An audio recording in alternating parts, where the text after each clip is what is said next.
अख न मारा तू मन न बिगड़ा, ऐसे अख न मारा तू मन न बिगड़ा। 16 के उम्र में हो जाई खेला, जाफरपुर के लइका मार दी है ढोड़िए पढ़ेला। जाफरपुर के लइका मार दी है ढोड़िए पढ़ेला। जाफरपुर के लइका मार दी है ढोड़िए पढ़ेला।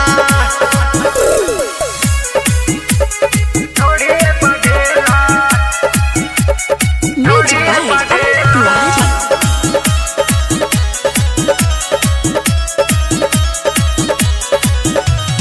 देख के तोहर चढ़ल जवानी मुँह से आवे पानी, हमरा के चिखा दा रानी अपनी जवानी। देख के तोहर चढ़ल जवानी मुँह से आवे पानी, हमरा के चिखा दा रानी अपनी जवानी।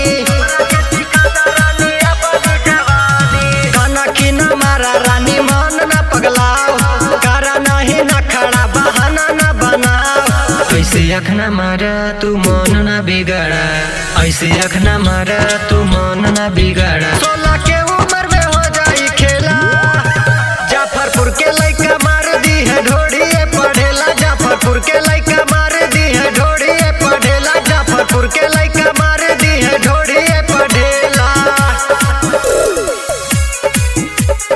ढोड़िए पढ़ेला।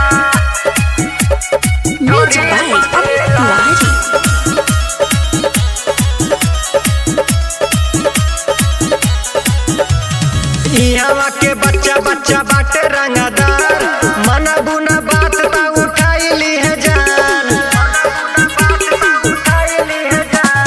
इहवा के बच्चा बच्चा बाटे रंगदार, मन बुना बात ता उठाइली है जान। जाफरपुर के लइका रानी कर दी है खेला, माना कुछ जितेंद्र के तू पर गइलू फेरा।